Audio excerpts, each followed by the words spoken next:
Okay, so let's unpack this incredible story. How the music made for young people, teen pop, grew from just an idea into this global powerhouse that shapes pretty much everything. It's fascinating because we're not just talking about catchy songs, we're really analyzing a huge industrial machine.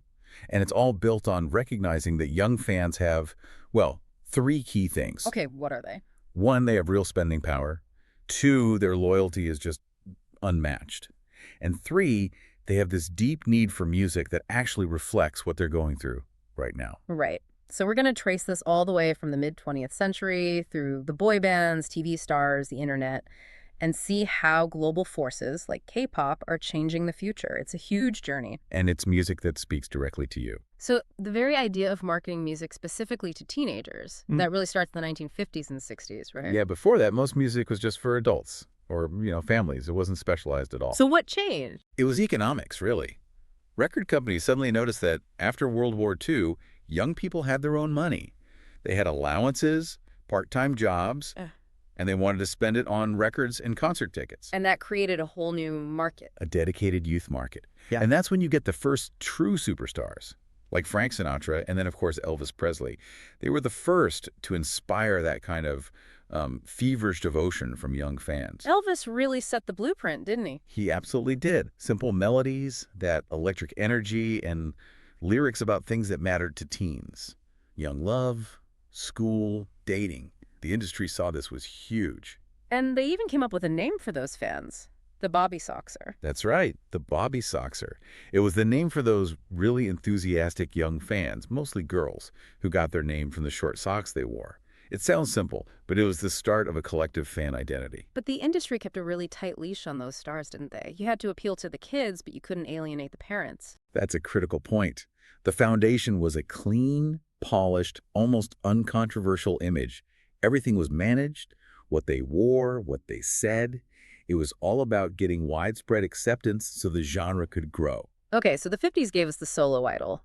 But the late 20th century is when producers realized they could, build success from scratch. This is the key pivot. You had groups like the Jackson 5 and the Osmonds in the 70s showing it could work. But by the late 80s, it became a system. Producers started putting groups together based on marketability, not just talent, but specific personality types. And that brings us to groups like New Kids on the Block, one of the first modern boy bands to just explode globally. What was their formula? It was a perfect storm. The songs were undeniably catchy, the choreography was tight and synchronized, and crucially, they looked the part. It was a business model applied to music, and it sold millions of records. And then the girl groups came along and refined that idea. Absolutely. The Spice Girls in the mid-90s were a huge turning point. They weren't just selling songs, they were selling an idea. Girl power. Exactly. And each member had a distinct personality. Sporty, scary, baby, ginger, posh. It was brilliant marketing. And having 5 or 6 members in a group, that wasn't an accident, was it? Oh, not at all. It's a very clever psychological tactic. If you have 5 members, chances are high that every single fan can pick one person they strongly identify with. So everyone has their favorite. Right. And it strengthens the devotion to the group as a whole. Then we hit what people call the golden era, the late 1990s. This is when things got really massive. The production quality just went through the roof. You had iconic solo stars like Britney Spears and Christina Aguilera. Their music set a new standard. It was crisp, huge sounding, made for radio. And this was also the era of that legendary pop chart competition. Oh, the rivalry between the Backstreet Boys and NSYNC was. Yeah. It was legendary. They were constantly fighting for that #1 spot, releasing huge albums weeks apart. And that competition just drove them to make better songs, more elaborate videos. You keep using the word catchy. What does that actually mean, technically? It means the songs were literally engineered to be memorable. They're built around these simple melodic loops that your brain just loves. The goal was for you to hear a song once. And be able to hum the chorus right away. Exactly.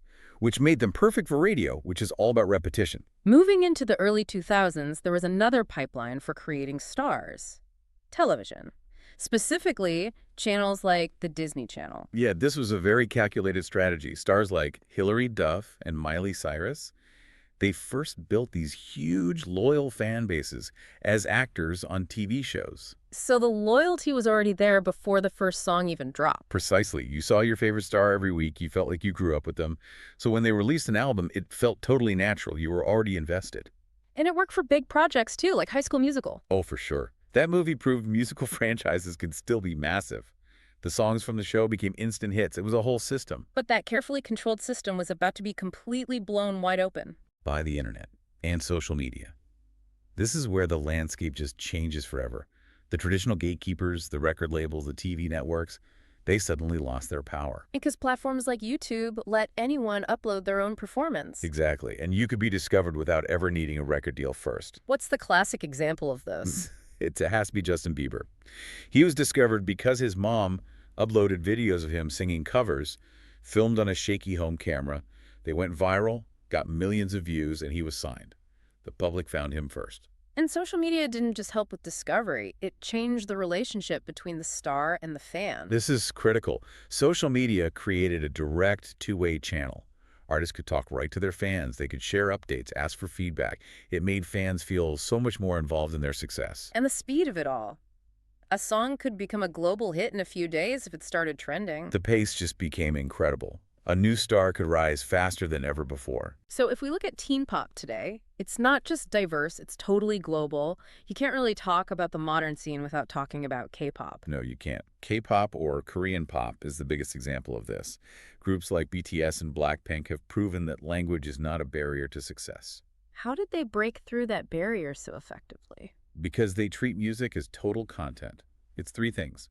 1, incredibly intricate synchronized choreography. 2, high-budget cinematic music videos. And 3, a masterful use of social media to connect with global fans. Their music is also a fusion, blending hip-hop, EDM, and pop. It's also interesting how the themes have shifted. We've gone from the clean 50s image to something much more complex. They absolutely reflect the concerns of young people today. Modern artists are talking about mental health, body image, social identity. It makes the music feel deeper, more resonant. You see that with stars like Billie Eilish and Olivia Rodrigo. Their success comes from being honest and vulnerable. Right. And their sound is often more alternative, more low-key than that huge, polished pop of the past. It shows there's this massive demand from fans for authenticity. They want emotional truth over perfect polish. So if we want to understand why this music works so well, we have to look at the actual structure of a hit song.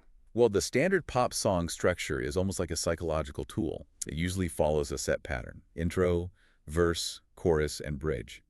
That familiarity makes it really easy for your brain to process. And the chorus is the part that gets stuck on repeat in your head. Precisely. The chorus is the most important part. It has the main hook, the catchiest melody, the most memorable lyrics. It's designed to be rewarding, so you want to hear it again and again. What about the bridge? What's its job? The bridge provides a musical and lyrical shift, a little bit of contrast right before the final climax, which makes that last chorus feel even more powerful. And beyond the sound, there's the visual, the image, the fashion. Pop stars are always huge trendsetters. Oh, for sure. Think about the 90s, with boy bands making baggy pants popular, then the early 2000s with the schoolgirl aesthetic. Fashion and music are completely tied together. And it's big business. Highly strategic. Designers collaborate with stars to create unique, striking looks for videos and tours. The goal is to create an iconic moment that gets copied by fans. But the real power behind this whole genre has always been the fans, the fandoms. Teen pop is sustained by the passion of these dedicated, organized groups. They often give themselves collective names, like the Army for BTS or Swifties for Taylor Swift. It creates a really strong sense of identity. And modern fandoms are so powerful, it's not just about buying a CD anymore. Not at all. They organize collective action, streaming parties to boost a song's chart numbers, bulk buying albums, trending hashtags on social media in minutes. For a record label, that organized loyalty is a massive economic force. And on a personal level, for a teenager, what's the appeal? It provides a vital sense of belonging, a community. It's like being on a team. You have a shared goal, a shared passion. In an age where people can feel pretty isolated, that digital community is invaluable. And all that energy comes together at the tours and live performances? Right. Tours are essential. They allow for that direct interaction, but they're not just concerts anymore. They're theatrical spectacles. They feel more like Broadway shows sometimes. Absolutely. Complex lighting, massive stage designs, pyrotechnics. They're rehearsed for months. Of course, they're a huge financial engine for the artists through ticket and merch sales. So if you connect all these threads, the main takeaway is just how resilient teen pop is. It absorbs new styles, it leverages new technology from radio to TikTok, but it always keeps the core elements, catchy melodies and relatable lyrics. And looking forward, that evolution is only going to speed up. You could see things like virtual reality or AI creating totally new ways for fans to interact, maybe even virtual stars that only exist digitally. This whole history just shows us that music is always changing to perfectly reflect the concerns, the technology, and, the dreams of every new generation. Well, we've definitely got some homework to do on which fandom is the strongest. We'll see you next time.